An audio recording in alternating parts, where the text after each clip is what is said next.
Welcome back. It's the Big Blue Banter, New York Giants football podcast. I'm Dan Schneider, joined as always my co-host, Nick Falato. Today we're here to recap the Giants' first mandatory minicamp practice. This is one of two. They've got one more, and then there is a massive break happening where we won't talk about Giants football until, we'll be talking a lot about it, but we won't see any Giants football on the field until late July. So some things to take away from today's practice we want to discuss today. Some interesting movement as far as which players are starting and working with the first team offense, which players are not, which players are making plays. Remember, we always say, Nick and I, we like to say, take the plays and take the production in these minicamp practices with a grain of salt. Training camp's a little bit better in that regard. But again, not much hitting, a lot of 7-on-7. But there's still interesting nuggets to take away from who's practicing and playing with the first team offense. So, Nick, before we get into any of that, we haven't talked in a while. So how was your weekend, buddy? And are things going well for you?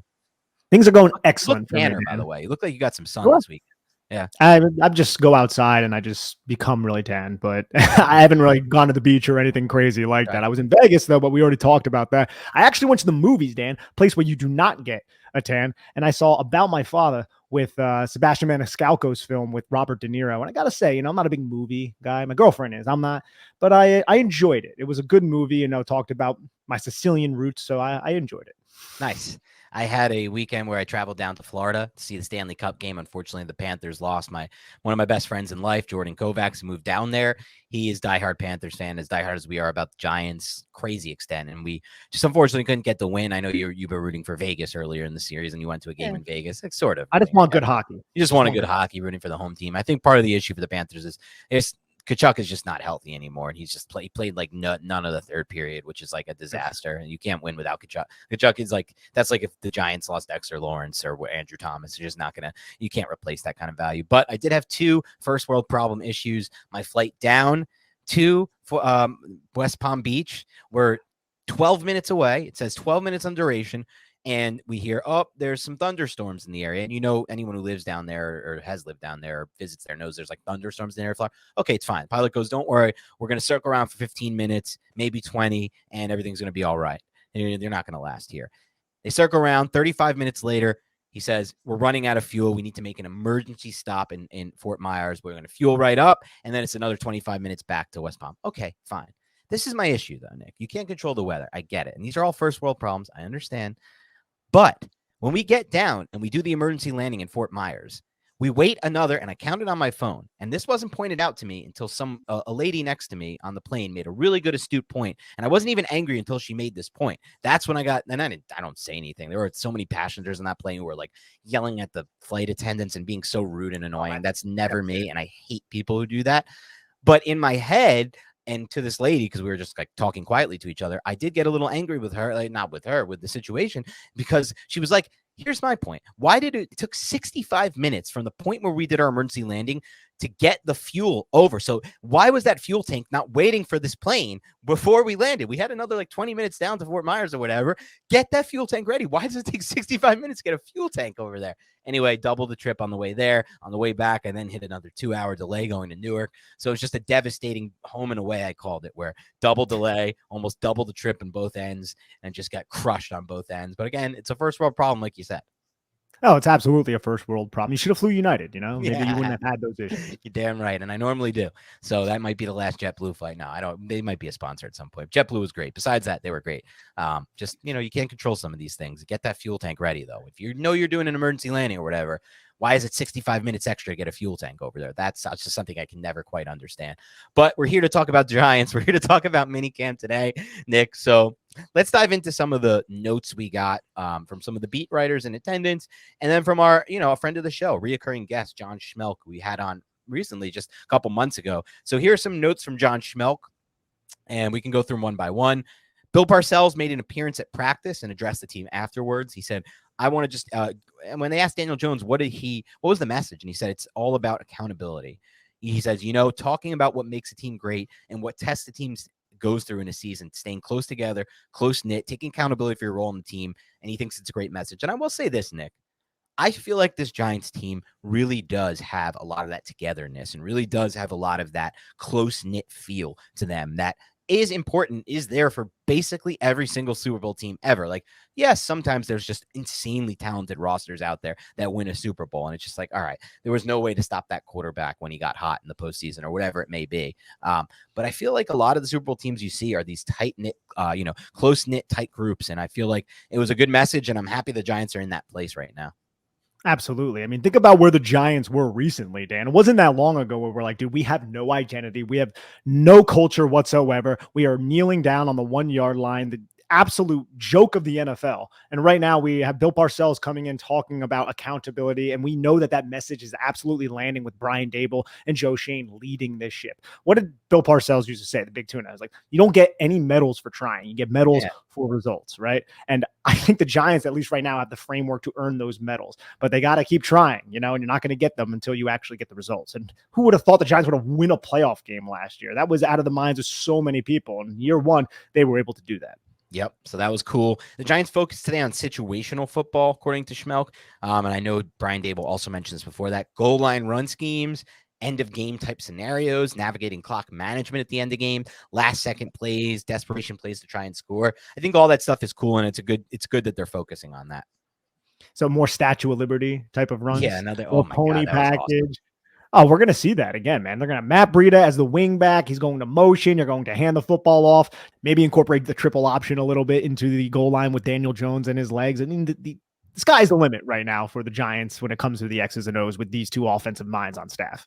Yeah, and with this many options around them, they have such depth at wide receiver, which is super important. I know after practice, Sterling Shepard talked about how, we brought a lot of competition in, a lot of bodies at receiver, but he's like, that was by design. And he's like, if you're not one of these people like and he didn't say like I am, but I know he was referring to himself, like, I like the competition. I want the competition. And that's a good thing. The Giants want that too.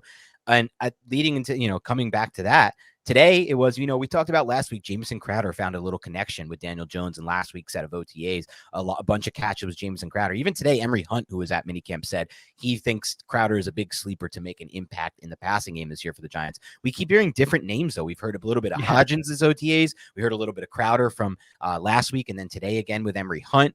And then today we hear a little bit more, and we heard a little bit of this last week too, of wide receiver Parris Campbell, who was a frequent target of Daniel Jones today during practice. He caught a touchdown in this first 7-on-7 during the move the ball part of the 7-7 in the practice. According to John Schmelk, by the way, they had 5 connections, 4 straight targets at the beginning of the drive, which was pretty damn cool. And then he caught a pass on a short route that he kind of turned up on the sideline for what would have been an explosive play, according to John Schmelk. So I just love seeing all the different receivers who have gotten involved so far. When the Giants signed Parris Campbell, what did we say, Dan? We were like, this is a player, if he can just stay healthy, we don't even know his ceiling right now. And I still maintain that with Parris Campbell. I mean, this is just minicamp. It's OTAs. It's not that big of a deal, but we know the talent is there. We know the athletic ability is there. We saw what he was able to do with Matt Ryan as his quarterback and Sam Ehlinger as his quarterback last year. I really think he could have a huge role, especially if Sterling Shepard or Wan'Dale Robinson can't get healthy and get on the football field. So Parris Campbell is definitely a name to pay attention to as we head into training camp. Yeah, I know I'm very excited about Campbell, and I think you're honestly just from, and this is not you telling me this, Nick, it's just from doing this podcast with you long enough, you're even more excited about Campbell, because I think a lot of the profile with Campbell is, he's had a lot of injuries that may have kind of held back what he could be actually capable of, because he's still a super young player. And even last year, when we saw some of those plays, like the deep ball he caught against the Giants, like it looked like a player who was held back by also bad quarterback play. In addition to injuries that kind of sidelined him earlier in his career, just really bad quarterback play last year, and he's going to get an improvement there as well. So Campbell could be a nice sleeper there. To close out that drive I referenced earlier, according to Schmelk, Jones found Darius Slayton on a deep ball, which is awesome to see. I believe that was against rookie cornerback Deonte Banks, though. Yeah, Deonte Banks got beat by a deep ball, according to Dan Duggan as well. But then I think Duggan said on the next play, Deonte Banks was able to come back and knock away a pass, or at least have really sticky coverage on Isaiah Hodgins. And that's, I think, the story of Deonte Banks. That's what we're going to see. Look, these rookie cornerbacks don't come into the league and act like Sauce Gardner all the time. Like even these really good cornerbacks like Patrick Surtain, when he came out of Alabama, they struggle a little bit. We're going to see some struggles. You're going to have to just deal with it and hope that he has the mental toughness to get over it. I think that he does. At least that's what I put together through just watching his tape and some of the interviews that he has. And then we just got to see his best game. It's going to flourish eventually, but it might take a little bit of time. Yeah, I agree with you on that. And then speaking of Jamison Crowder, he had a pair of touchdowns, according to Schmelke, during the 7-on-7 drills. Colin Johnson had a touchdown from Tyrod. I believe the Crowder might have been Jones. Jeff Smith tightrope the end line for a touchdown. David Sills caught a pair of touchdowns. And one play that stood out to Schmelk was Eric Gray, who was working with the third team, I believe, and he caught a short pass from Tommy DeVito and then kind of showcased that dynamic change of direction ability, according to Schmelk, to get into the end zone.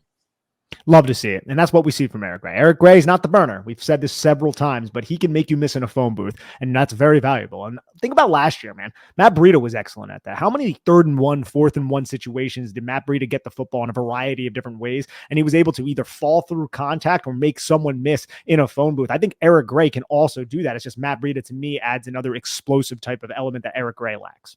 And you're right, because Breida did it in different ways too. I believe there were times he got skinny and got through like the hole right in front of him. There were times he took it to the edge. And I'm thinking back now, Nick, but I don't know if there was a single time when he got that opportunity that he didn't succeed in it and turn the play into a first down or turn the play into a positive down. I might be missing one. There might have been one. I know there was one Barkley tried to take the edge that he didn't get, but I'm not so sure that happened with Breida. So Breida remains a valuable piece in that regard. I agree. And I think Eric Gray, when I say lack of explosiveness, I think he's explosive, but he's just not explosive in terms of his ability to get long. That's really his issue, right? He can make you miss, like I said, in those short, confined areas, and there is an explosive element to that. But it all comes down to, do you have the home run, grand slam, breakaway type of speed? And that's what he lacks.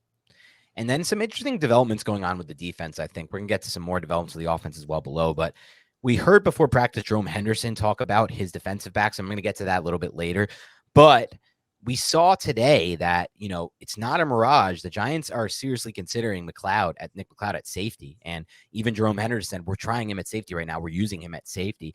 And he got most of the first team reps. Despite him getting most of the first team reps, Bobby McCain, who they originally signed, we thought to play that starting role next to Xavier McKinney, although McLeod did it more today. And don't read too much into that, because as we're going to get to in a little bit, John Michael Schmitz wasn't with the first team offense today. I think he's going to eventually be with the first team offense without a doubt as the starter for week 1. But right now he wasn't. So what does that mean? It's still early is what it means. But Bobby McCain, despite not getting those first team reps, jumped a pass for an interception in the red zone, and then later were knocked away a short pass. And then on the very next play, he got there a step sooner and took another interception, a second of the day, for a touchdown. So Bobby McCain with a huge day. Yeah, we don't want to read into it too much, but it doesn't mean nothing. Right, Dan? Yeah. So I think this might be one of those training camp battles that we didn't necessarily talk about after the Giants signed Bobby McCain. Nick McLeod might realistically be the starting safety opposite of Xavier McKinney. And I think a lot of that will be determined throughout training camp and preseason. And I still think, because Jerome Henderson even confirmed this to us today, Nick, it's like there's going to be more so than a lot of other teams. He's like, it's not. He even said this is not the case for every team. Sometimes you have that one slot guy who can match up against any single kind of slot, the big slot, the big tight end, or the small tight end, the big receiver, the shifty receiver. But he's like, in a lot of teams, and maybe for our team, there's going to be just matchup based decisions in the slot, because Cordell Flott was first team slot again today, but that was discussed with Henderson, and he didn't confirm that he's their slot. He even said, we trust Nick McLeod to play over the slot, and that may be something he will do. Bobby McCain has in the past potentially played over the slot, and maybe that could be something he does as well. So there's like multiple different options. Obviously, we saw late in the season, Xavier McKinney did that a lot. He did that with TJ Hawkinson in the Minnesota Vikings game, so in the playoff game. So just an interesting mix of guys kind of rotating in and out of the slot, though. It was notable, and I want to say it again, that Cordell Flott did get first team slot reps again. So definitely something we want to see. We know this coaching staff is going to operate within a meritocracy type of approach, but if they could have their druthers, you would imagine Cordell Flott would be their starting slot, right? Like, you spent a day 2 pick on this individual in last year's draft, not this past draft. You want him to earn that starting role and seize that. Now, he has to do that. I think if they believe Nick McLeod is going to be the better player, they're going to start Nick McLeod. But if everything is equal and they could pick somebody, wouldn't you have to say, Dan, that it would be Flott? Yeah, that's what he's drafted for. He has the length, I believe, to match up against more guys. I also think he has the quickness and that click and close ability. I would agree with you there. If we hit the ceiling, if the Giants hit the ceiling, it is with Flott in the slot. No pun intended. Pun intended. Yeah, pun intended. Micah McFadden was playing next to Bobby Okereke today because Jared Davis was inside rehabbing. So that was an interesting note. I thought one thing I mentioned earlier that we didn't touch on that maybe we'll expand on now is Ben Bredesen, first team center today. Josh Azudu back in the installs, first team left guard. John Michael Schmitz then got a few first team reps with Bredesen moving over to left guard. So they kind of mixed and matched there, but the majority was Bredesen at center, Azudu at left guard, Michael Schmidt, JMS with the second team. And then when JMS got his first team reps, Bredesen was the left guard. I think Bobby Johnson and Brian Dable, Mike Kafka, they're just playing with different types of rotations right now. I don't think there's really a lot to read into. John Michael Schmitz is going to be the starter on day one in week one. But what if Josh Zudu is a left guard and John Michael Schmitz is hurt and Ben Bredesen got to kick over? I think that's more so what they're doing right now. Good point. Let's talk about some back end roster guys too, Nick. Troy Brown, the rookie, who might have a shot to make the team at linebacker, had an interception against a tryout player, which is Jacob Eason.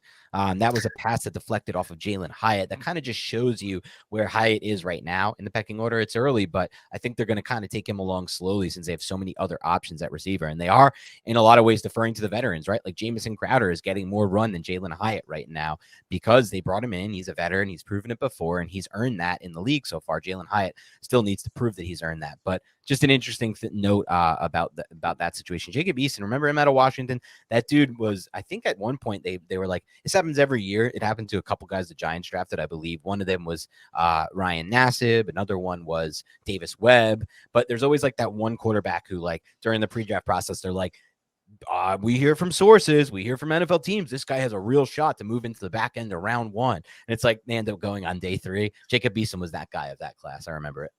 Yeah, I remember that too. Just a long list of Washington quarterbacks, right? And unfortunately, Jacob Eason. Do you remember why Jacob Eason is a player that makes me smile every time I hear his name? It has something to do with you and I. Is it a Danucci thing? No, it is not a Danucci thing. In our dynasty draft with you and all your friends from back home, I invested a lot of money in Josh Allen, and I was really hurting in a 2 quarterback lead. And I had Garoppolo and I had Tyrod Taylor. So those guys were both starters at the time, but everybody else had like 4 or 5 quarterbacks, legit quarterbacks. And I was really hurting. Everyone was looking around the league like, yo, Nick is screwed. So I had to like take a punt with no money left and brought Jacob Eason in as hopefully he was going to win the job to be the Colts starting quarterback. And there was going to be an injury, and none of that happened. And I just cut bait, put my head down in shame, just searching me.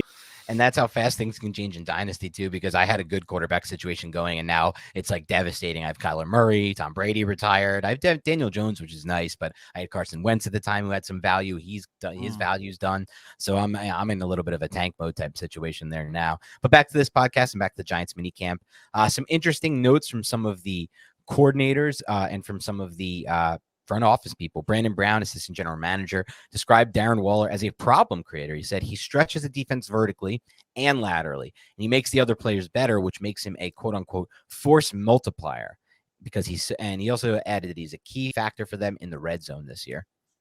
He absolutely is. Daniel Bellinger was a key factor for them. I think I would be a key factor for them in the red zone. That's just how smart these guys are. And especially when we looked at the Giants red zone percentage over the 2 years Jason Garrett was here. I think they were like 32nd and 31st, similar to their yards per game and their points per game. It was just absolutely devastating.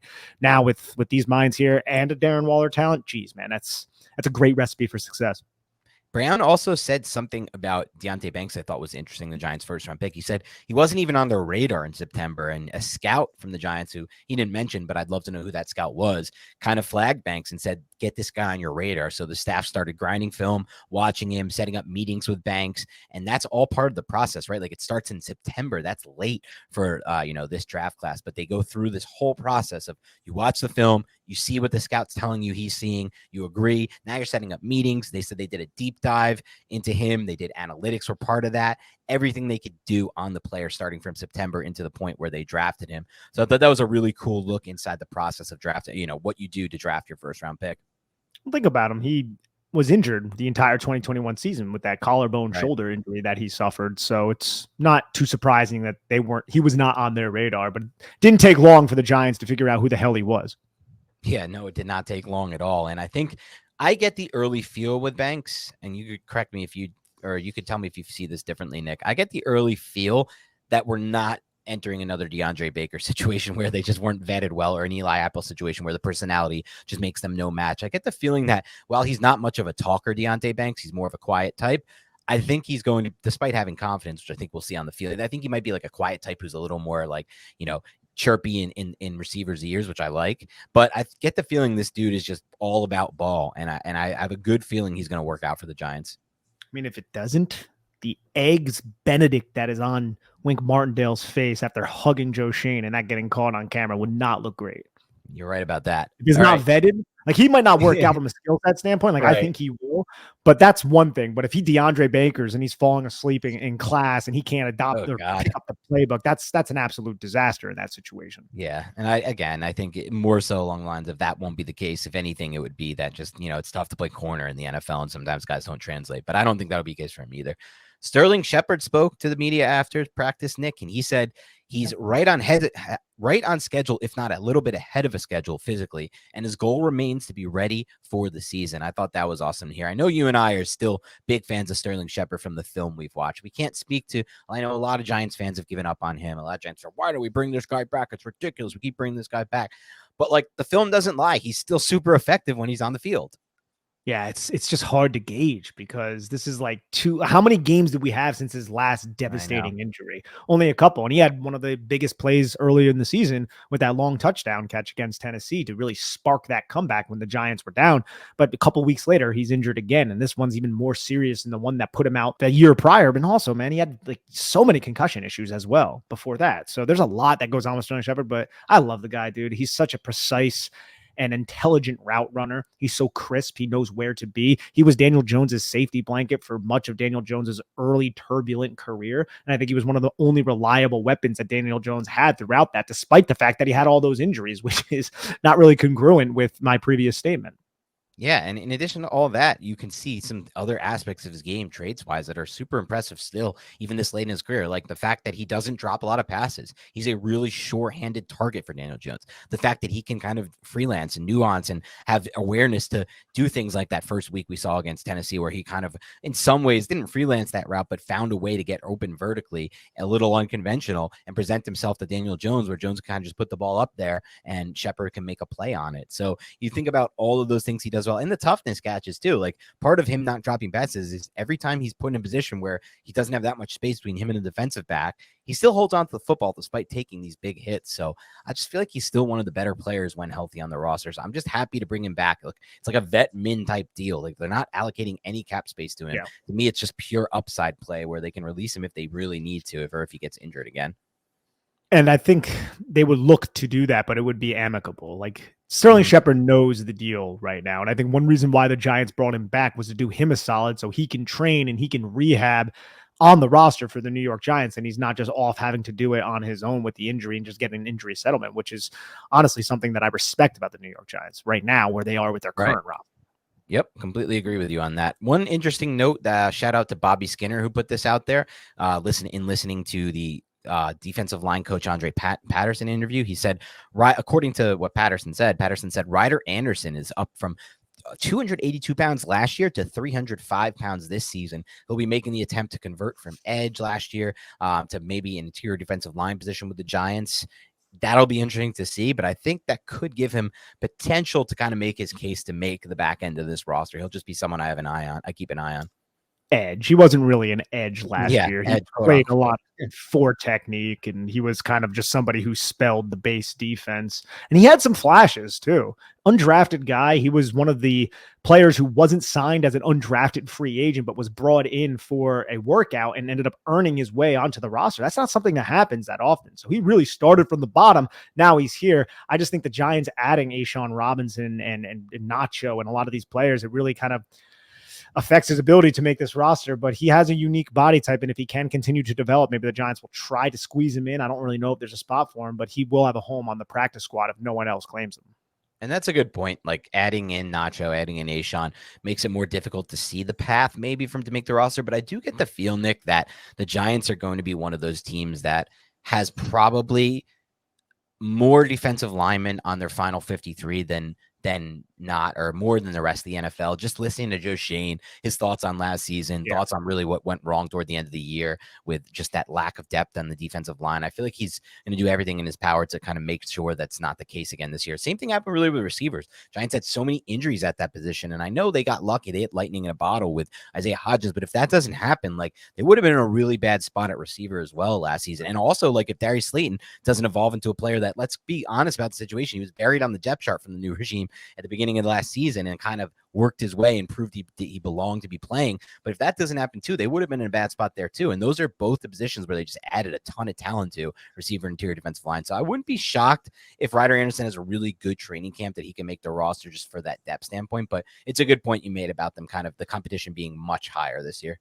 And if he could be an interior pass rusher as like a 1 technique or a 2-eye technique, and then also play the 4 tech and the 5 tech and the 4-eye tech on those base type of situations. Look, players like Jihad Ward and Nick McLeod add a lot of value to your team because they're being cross-trained at multiple positions and they can step in and execute those assignments well. Like Nick McLeod playing safety and being able to play slot, and you can kick him outside. That gives your defense a lot of flexibility when injuries start to happen throughout the season. Same with Jihad Ward, who plays edge, but we also know on passing downs, he can get kicked inside a little bit. So I think those players can maybe allow you to squeak players like Ryder Anderson onto the roster. But I don't know, man. You have a lot of receivers you got to bring in. You only have a finite amount of spots. True. Good point. Some quotes from Jerome Henderson I didn't get to earlier. He said, between, McCain and McLeod, they'll give us versatility that allows us to have maximum flexibility in our matchup. He says McLeod is big, physical, fast, versatile. He can be a safety for us who covers the slot. Right now, he is a safety. We're working him there. He was on dime last year, though, and it was kind of similar. So we're trying this out. Absolutely. I mean, I just said that and I didn't see it in the notes, if I'm going to be honest, but I mean, think about it. Like guys like Bobby McCain and Nick McLeod, they could just do so many different things for you. This is why Wink Martindale calls this defense a positionless defense. And we saw how he called it last year. 10% quarter personnel, which was like 9% more than everybody else in the NFL. I mean, this is what Wink Martindale does. That felt a little bit based. It felt a little bit not as much by design and more like necessity because the linebacker situation was so dire. And hopefully this year it won't be as dire. Yeah, go ahead. I agree, but remember when we talked to Ken McCusick and also just doing my own film study, my independent film study of the Ravens, they had just so many weird packages, and it was based on the personnel, yes, but they had like 5, I think, outside linebackers on the field at once, like 6, I think, one time. Like Ken McCusick was telling us, we're like, dude, that is wild, but that's just how Wink Martindale calls his defense. He's going to cater it and curtail it to his personnel, but at the same time, he's going to use it for the situations, and he's going to use every last defensive body he can. The only ones that he doesn't on this roster are purely special teams guys like Carter Coughlin and Cam Brown. Yeah, you're right about that. And even Coughlin, by the way, made a couple plays today that caught attention. I got one thing from Drew Wilkins that stood out to me, and it leads to something I wanted to discuss. He said, Azeez Ojulari is moving around really well so far. He worked hard in the offseason, did a lot well last year, and had one of the highest sacks for pass rush last year. But he said it's not all about sacks. We don't just look at sacks. We look at pressure rate. He said he's very healthy now, and I'm excited about him. And I just want to make this point, Nick, and I know I've made it in the past, but I'm making it again because it just bothers me so much. Fans are so quick to refer, and I'll see it again in the comments. I see it every time I tweet about him in the replies. They're so quick to refer to players as injury prone, which to me is like up there for one of the biggest fallacies fans still have about football, believing that guys are injury prone when the only thing they're using to make that assertion is 1, an incredibly small sample size, when we know that that's not a good thing to base things off of, and 2, recency bias, right? So Frank Gore at one point was labeled injury prone. That's how ridiculous this is. Evan Ingram was labeled. They were going into Evan Ingram's last season with the Giants. Everyone's like, yeah, maybe he can break out in this new, and we missed that one, missed the boat there. We thought maybe he could break out that final year, or potentially. It's like, maybe he can break out, but he's always injured. He's just going to get injured again. He's always injured. And it's like, no, actually, Evan Ingram's now played 2 full seasons in a row. And Azeez Ojulari last year, it's like, is he injury prone, or did he just fall and land really weird in that joint practice on his, it was the calf injury, right? He landed really weird on the calf. It's a nagging injury, the calf. Probably the reality of the situation was this thing ain't going to heal for 8 months, but you're not going to have 8 months to work with. You need to get back for the season. So let's rest and rehab. Let's do everything we can to get back on it. But with doing so, we know, and the doctors are even admitting to us, there's a good chance of risk of re-injury. And so he does re-injure it. And then he has to play through that again. It's like, all that wouldn't have happened if one unfortunate thing didn't happen where he just lands weird, and it's a weird landing that could have happened to Kayvon, that could happen to Dexter, that could happen to any of these dudes, a bad landing. Are they now injury prone? No, it's just random luck. It's a random bad landing. So I don't buy into your crap about him being injury prone at all. Anyone who says that, I think I'm very excited about Azeez Ojulari. He's one of the players I'm most excited for the reason that expectations are so low based on basically nothing but a bad luck fall onto his calf. I think there's compounding factors, though, because I agree with your assessment of the calf, But this is also somebody who failed to pick 50 because of a possible degenerative knee issue, according to reports. I'm not a doctor. I haven't seen any of this stuff. But according to reports, he had a chronic knee issue. Now, is that chronic knee issue have anything to do with the fact that he had a calf injury? Maybe not. But our sample size is pretty small here with Azeez Ojulari. He only has 2 years. One of them he spent injured most of it, and he fell in the draft because of a knee issue.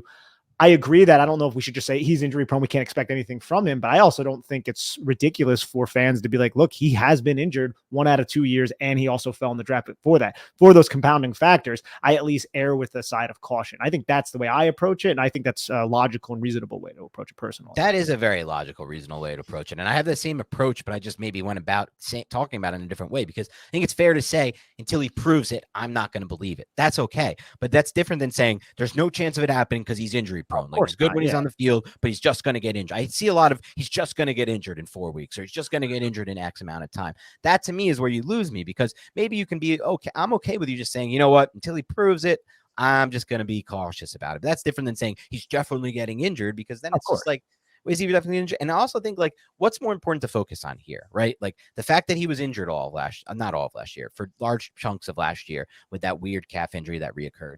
Or the fact that the tape showed a dude who might have taken a step forward with his edge bend. I think I'm going to focus on that, because guess what? The edge bend is here to stay. What he showed as a pass rusher and what he developed, everything he added to his pass rush repertoire, including that edge bend, is definitely going to show up this year unless he gets hurt. The injury is not a definite to show up. There is a good chance in my mind that he doesn't get injured. There's a good chance Daniel Jones doesn't get injured. There's a good chance there's a good chance everyone doesn't get injured. There's also a good chance they get injured. Who knows? It's random luck, but like not for everyone. Obviously, there's people who have reoccurring injuries, but he's not at that point yet, right? Like it's not like this calf has been bothering him back to his time, dating back to his days at Georgia, and then it bothered him in year one. He had the quote unquote knee issues that we didn't really see, but we heard about, but not the calf stuff. So it's just like, I'd rather focus on on not just the positives, but like something I know will be there versus something I don't know will be there. Kayvon Thibodeau was also talked about when it comes to Drew Wilkins, and I'm going to bring this back to Azeez Ojulari, so I'm not pivoting off the subject. But he said Kayvon Thibodeau has a very humble approach to his game, and he's really reflecting on what he did in year one to kind of grow in year two. In the past 10 weeks, he's been putting in very hard work, which is the exact opposite of what we heard about Kayvon Thibodeau leading up to the draft, which I'm starting to think Joe Shane was just putting those narratives out there to Daniel Jeremiah and Todd McShay and whoever else to allow Kayvon Thibodeau to fall to the Giants. I'm very excited about Kayvon Thibodeau and his prospects here as a New York Giant, but I got to say this too, man, because you brought up Azeez Ojulari, and you're right. I feel like the expectations for Azeez Ojulari, they're quite low right now. But the ceiling for Azeez Ojulari, I don't know who has a higher ceiling, but I wouldn't be shocked if Azeez Ojulari ends up having more pressures and more sacks than Kayvon Thibodeau. Maybe Kayvon Thibodeau is a better overall player heading into his second year, but if Azeez Ojulari can stay healthy for his third year, with what we saw last year, I felt like he was more explosive, and I felt like he was a lot more flexible, and his ability to win high side is superior than Kayvon Thibodeau. Now, there's a lot more to being a pass rusher than just winning high side, but that's still really important, because once you start beating tackles high side, they're going to start compensating for that, and they're going to leave alleys for you to beat them to the inside and maybe beat through the chest. Now, Azeez Ojulari isn't as powerful as Kayvon Thibodeau, but we did know he put on some bulk last year. Remember, we talked about that a lot throughout training camp. I think he put on like 10 or 15 pounds. We didn't really see that really materialize, I guess, in his game. But Dan, would you be shocked if Azeez Ojulari ends up having more statistical success than a Kayvon Thibodeau in terms of rushing the passer? Because I would not. Not only would I not be shocked, I think a fair, strong case could be made that he's more likely to have more sacks and more statistical pressures in the passing game than Kayvon Thibodeau this year. No knock on Kayvon. That's not a knock on Kayvon. It's easier to win when you have edge bend around the edge. It's easier to win like that in the high side. Though I will say this, with regards to that, it's probably going to be close, because I think there's a chance that both of them still have, I don't want to say room to grow, but they can get much better with their counter moves, and that's kind of probably going to decide ultimately like who ends up being the better pass rusher long term for the Giants, I would guess. And I also think, like we saw with Aiden Hutchinson last year, who doesn't really have the Azeez Ojulari edge bend we're talking about, that like there's other ways to win. Like Aiden Hutchinson is just really good, and same thing that Frank Clark does really well. Just like understanding and reading the snap count and getting that extra like half second jump. That's something we saw a few times with Kayvon Thibodeau as well in the Washington game and the Baltimore game. So like if Kayvon Thibodeau gets even better at kind of timing the snap and getting that quick jump off the side, he could also then just win high side just by, having that extra half step on the offensive tackle as well. I talked about this on another podcast, and Dan, I think it's important. 4 sacks for Kayvon Thibodeau. 2 of them were unblocked. Now, he took advantage of a situation that was advantageous. Excellent. 2 of them were game-changing sacks that may have resulted in wins for the New York Giants. Right. The one sack was against, I think, Charles Leno Jr. Of the Washington Commanders. He beat Charles Leno Jr. around the edge, sacked the quarterback, ended up getting a touchdown. The only touchdown that was scored by the New York Giants that day. The offense didn't score one. Remember, they tied 2 weeks prior to that against Washington. And the other one was before that sack. His first ever NFL sack was to seal a victory against the Baltimore Ravens, where he beat, I think it was the guy who used to play center for them, Mekhi, I think his name is. But he's still a solid tackle, but he beat him around the edge, and then he held Lamar Jackson back. The thing I like about Kayvon Thibodeaux, there's so much growth potential, right? But he's really smart. And I'm not saying that Azeez Ojulari isn't smart, but I think Azeez Ojulari's pass rushing plan so far has been, I am more athletic than you, and I'm going to beat you with my speed, explosive, and my bend around your edge. Whereas Kayvon Thibodeaux, he can do that. He's not nearly as bendy, in my opinion, as Azeez Ojulari, but I just see a intelligence factor and an ability to adapt, an ability to take advantage of tendencies within Kayvon's game that we saw in his rookie season. That is only going to improve. And that's one of the primary reasons why I'm really excited about this player heading into year 2. Yeah, I completely agree with you on that. And I think, that we've seen that on the film, and we've seen that when listening to him and discussing kind of, which players we think have the best chance to make a breakout this year. And that's the one thing I'm excited about most this year. It's not even just like development of this offense in year 2, Daniel Jones, which things I am excited about too, but the receivers being deeper, Darren Waller. It's that D-line, man. It's that combination of the potential we have with a healthy Leonard Williams, a healthy Azeez Ojulari, and a healthy Kayvon Thibodeaux, who literally at all points of last season, at some point of last season, all were injured. Like, Kayvon Thibodeaux missed the first 4 games. As we talk about his 4 sack total. Well, he missed some time too. Azeez Ojulari missed a ton of time as well. And then obviously Leonard Williams was playing through a stinger that really limited him. If those 4 can stay healthy and we get lucky a little bit on that health front, that's the core. That's, to me, is the part of this team that takes the biggest jump and turns the Giants into more of a potential Super Bowl contender. I know we're deviating a little bit from minicamp, but I think this is important. When is the last time the New York Giants had a defensive player like Dexter Lawrence? Keith Hamilton was somewhat close, but not really. He was just more of like a 3-tech penetrator, and he was strong too at the point of attack. I don't know if there really hasn't been anyone like him. There really hasn't been anybody like Dexter Lawrence, a 340 plus pounder who, good luck centers occupying just him. We've seen him terrorize centers. And now if you insert those healthy pieces around him, that's your 4-man pass rush. You can drop everybody else into coverage. You want to play too high? Cool. We'll just rush 4. And guess what? You have Dexter Lawrence, Leonard Williams, Azeez Ojulari, and Kayvon Thibodeaux. If those 4 can stay healthy, and they could take the necessary jump, the jump that we believe they will take, not even an incredible one, just incremental jumps. The Giants pass rush could be one of the best in the league, especially when it's being schemed by Dalvin Martindale. And that's something that I don't feel like you hear around national media. We hear a lot about Saquon Barkley right now, which is understandable. You hear a lot about Daniel Jones because he got paid. But this defensive front is legit. And they just upgraded their secondary as well. This defense could be a force this season. Yeah, it really can be. Like, I look around the NFL, the Pro Football Focus themselves ranked the Giants' interior defensive line as the best in the NFL going into this season.